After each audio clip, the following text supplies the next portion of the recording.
Hello guys, good evening sa inyo. Welcome back to my channel guys. Ito, check lang po tayo dito na ating mga bagong pisang sisiw at yung mga weeks old na natin mga hinalaga ang mga sisiw rito. Okay, bale ito na po yung guys yung 1 week old natin na sisiw. Nilagay po natin dito sa styro box kasi wala tayong available na karton na pwede paglagyan ng mga sisiw. Tapos ito naman yung 3 weeks old na mga sisiw. Okay, tapos meron po tayo ditong mga bagong hatch na mga sisiw. Okay, so tanggalin lang po natin ito para hindi po mag-crowded dito sa loob nating egg incubator yung mga shells ng mga sisiw natin. Yan, tanggalin po lang po natin yan. Ito po yung iba na sa ilalim. Okay, tapos tanggalin po natin ito. Yan, at ibaba po natin dito. Okay, para mas madali po mag-dry yung sisiw. Okay, ito guys, malapit na rin lumabas yung isa rito at mukhang dry na rin, so pwede natin itong tulungan guys para makalabas po siya.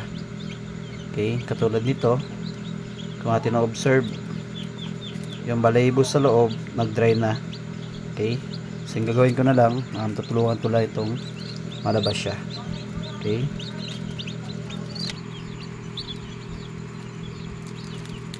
ito kasi guys yung ginagawa ko kapag kita kong sisiw rito na hirap makalabas. Tinutulungan ko po siyang makalabas. Yan, binubuksan ko lang guys yung kanyang shells.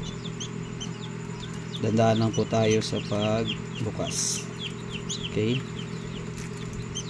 yan. Yan po guys.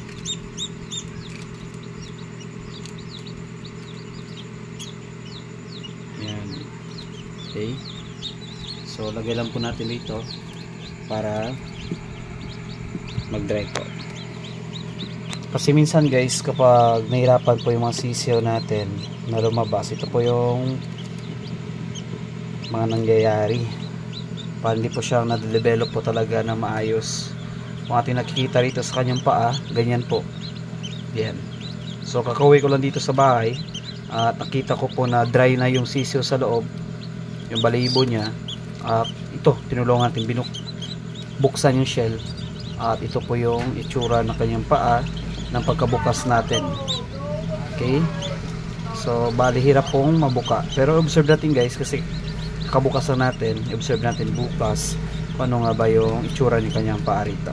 Okay, minsan guys yung result nito kung bakit nagkaganito po yung mga sisiw mula sa pagkalabas ng mga itlog dahil sa init na puproduce nating egg incubator. Okay, so kung ating observe, ito naman yung isa, okay naman yung kanyang paa at siya lang po mismo yung kusang lumabas sa itlog. Yan. So yung iba na yun guys, may itlog dito, mag-hatch pa lang yan. Okay, so ito yung ating tinulungang